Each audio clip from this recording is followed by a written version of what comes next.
পরম পিতার অপার করুণা। আমরা যদি ইষ্টের সঙ্গে যুক্ত থাকি তাহলে তিনি আমাদের মধ্যে বুদ্ধি জুগিয়ে দেন এবং কিভাবে কাজে সাফল্য পাওয়া যায় তাও দেখিয়ে দেন। এইভাবে তিনি আমাদের শুভ পথে নিয়ন্ত্রিত করেন।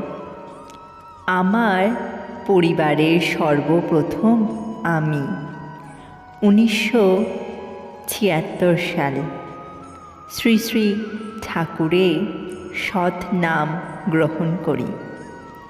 আমি প্রয়াত ঋত্বিক দাদার কৃতীশ কীর্তনিয়ার মাধ্যমে ঠাকুরের দীক্ষাপ্রাপ্ত হই। শ্রী সমীর বন্দ্যোপাধ্যায় বর্তমানে ফিলান্থ্রপ অফিসে কর্মরত। তিনি আমাকে ঠাকুরের সৎনাম নিতে উদ্বুদ্ধ করেছিলেন। আমি আর সমীরদা দুজনে 1976 সালে ওয়েস্ট বেঙ্গল হাউজিং বোর্ডে একসঙ্গে কাজ করতাম। সমীরদা 1976 সালে চাকরি ছেড়ে দেওঘরে চলে যান। সেখান থেকে তিনি এখনও ইষ্টকাজে ঠাকুরবাড়িতেই আছেন। আমার দীক্ষা সমীরদার যাজনে কিভাবে হয়েছিল তা একটু সংক্ষেপে বলি। সমীরদা হঠাৎ একদিন তার মধ্যম গ্রামের বাড়িতে আমাকে যাওয়ার জন্যে বলেন। তার কারণ কিছু বলেননি। আমি সকালবেলায় সমীরদার বাড়িতে চলে যাই এবং সমীরদা আমাকে ঋত্বিক দাদার বাড়িতে নিয়ে যান।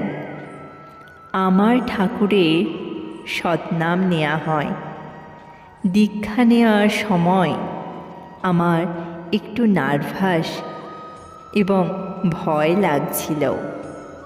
একটু পরেই আমি দীক্ষার আসনে একটা অদ্ভুত অনুভূতি অনুভব করি। আমি ঋত্বিক দাদাকে একটা কথা জিজ্ঞাসা করেছিলাম। চলনে বলনে নামে সামান্য ত্রুটি হলে ঠাকুর আমায় ক্ষমা করবেন তো?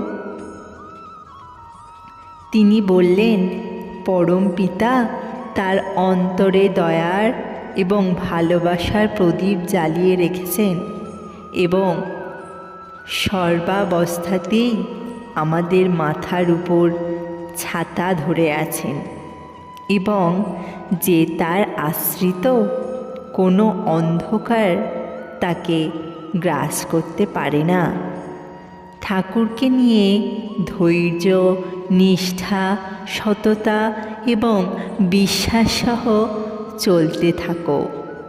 তোমাকে আর পিছনে ফিরে তাকাতে হবে না। তখন থেকেই আমি শ্রী শ্রী ঠাকুরকে মাথায় নিয়ে এবং তার নির্দেশ মেনে চলতে থাকি। আজও সেইভাবেই চলে আসছি। তাই প্রতিটি সকালই আমার কাছে খুব সুন্দর মনে হয়। আমি চলার পথে প্রতিটি মুহূর্তেই পরম পিতার অভয় স্পর্শ, আশীর্বাদ এবং আশ্রয় পাই। বর্তমানে আমার বাড়ির সকলেই ঠাকুরের সৎনামে দীক্ষিত এবং আমি ছাড়া সকলেই প্রয়াত রঞ্জন দত্তের মাধ্যমে দীক্ষা নিয়েছিলেন। ঠাকুরের দয়া ছাড়া আমাদের চলার ক্ষমতা নেই। ঠাকুরের দয়ায় আমি কিভাবে জীবন ফিরে পেয়েছিলাম সে কথা বলছি। ইংরেজি 2000 সাল।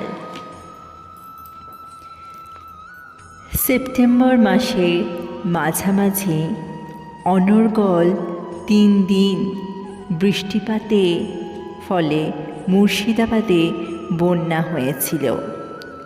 আমি তখন চাকরির সুবাদে বহরমপুরে লোকাল রেডিও স্টেশনে কর্মরত।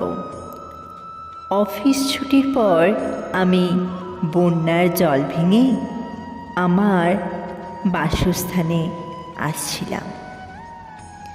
তখন প্রায় সন্ধে নেমে আসে। আমি শ্রুতির মাঠের কাছে একটা মেষ বাড়িতে 4 জন বন্ধুর সঙ্গে থাকতাম। প্রায় যখন মেসের কাছাকাছি চলে আসি, হঠাৎ বুঝতে পারলাম একটা কি যেন আমার পায়ে জড়িয়ে ধরে দংশন করে দিল। আমি একটু পরেই দেখতে পেলাম একটা সাপ আমার সামনে দিয়ে দ্রুত চলে গেল। আমি তখন সাপ সাপ বলতে বলতে প্রায় অজ্ঞান হয়ে যাওয়ার উপক্রম। তখন কাছাকাছি কয়েকজন আমার চিৎকার শুনে আমাকে আমার মেসে নিয়ে আসে এবং পরে মেসের মালিক এবং আমার 2 জন সহকর্মী হাঁটুর সমান জল ভেঙে আমাকে বহরমপুর জেনারেল হসপিটালে নিয়ে আসেন এবং সেখানকার ডাক্তাররা এমার্জেন্সিতে আমাকে ভর্তি করে নেন। হাসপাতালেও তখন জলে জলাকার। ডাক্তারবাবু সঙ্গে সঙ্গে অ্যান্টিভেনাম আর স্যালাইন চালু করে দেন। ইতিমধ্যে আমার অফিসে খবর পৌঁছে যায় এবং অফিস থেকে আমার সহকর্মীরা হাসপাতালে চলে আসেন। বহরমপুর রেডিও অফিসে কাজ করার সুবাদে শ্রী শ্রী ঠাকুরের কৃপায় সব রকম ভালো চিকিৎসার ব্যবস্থা করা হয়েছিল। সারা রাত মুষলধারে বৃষ্টি হয় এবং যোগাযোগ বিচ্ছিন্ন হয়ে যায়। বাড়ির লোকেরা জানেন না যে আমার এরকম বিপদ হয়েছে। আমি সারা রাত হাসপাতালের বিছানায় শুয়ে ঠাকুরকে 2 চোখের মধ্যে রেখে ইষ্টনাম জপ করতে থাকি। সারা রাত আমার চোখে এক ফোঁটাও ঘুম ছিল না। এইভাবে ভোরের আলো ফুটে ওঠে। সারা রাত ডাক্তারবাবু এবং নার্সরা আমার দেখাশোনা করেন। ভোর হওয়ার সঙ্গে সঙ্গে নার্সকে বললাম আমাকে ছুটি দিয়ে দিন, আমি ভালো বোধ করছি এবং আমি বাড়ি চলে যাব। সিস্টার বললেন, ডাক্তারবাবু ভিজিটে এলে আপনার ঘটনা বলবেন। ডাক্তারবাবু সকাল 9টার সময় ভিজিটে এলেন এবং তাকে ছুটির কথা বললাম।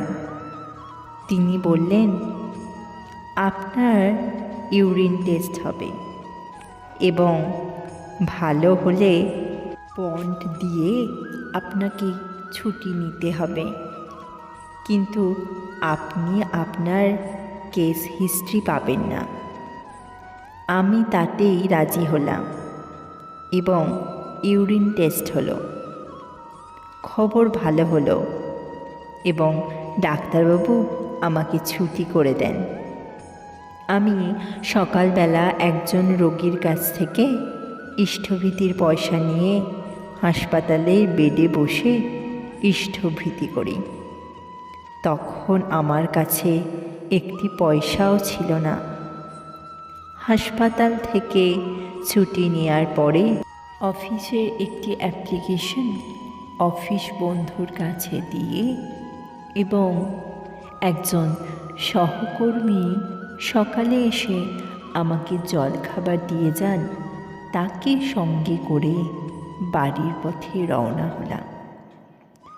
আমি ভাগ্যক্রমে বহরমপুর থেকে একটি বাসে করে করিমগঞ্জ এবং শিকারপুর হয়ে কৃষ্ণনগর স্টেশনে রাত 2টোর সময় পৌঁছে এবং সকালে প্রথম ট্রেন ধরে কৃষ্ণনগর থেকে শিয়ালদায় পৌঁছে এবং সাউথ স্টেশনে এসে ভোরের ট্রেন ধরে যাদবপুর স্টেশনে পৌঁছে বাড়ি পৌঁছে সমস্ত ঘটনা পরিবারকে জানায়।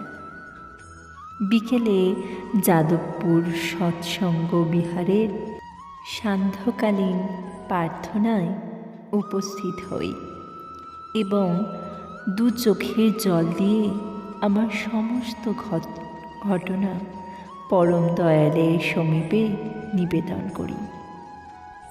আমার ঠাকুর যে জীবন্ত এবং দয়ার সাগর সেদিন থেকে আরও ভালো করে বুঝতে পারি। এটা ছিল আমার জীবনে তার একটা অলৌকিক লীলা। এতদিন ঠাকুরের প্রতি যে ভালোবাসা ছিল, বাইরে এই ঘটনার পর তা এলো গভীর অন্তরে। আকুল অন্তরে আমি প্রার্থনা করি, হে দয়াল ঠাকুর, শুধু তোমাকে চাই, সুখের জন্য তোমাকে চাই না, ঐশ্বর্যের জন্য, যশের জন্য তোমাকে চাই না, তোমার জন্য কেবল তোমাকে চাই। জয় গুরু।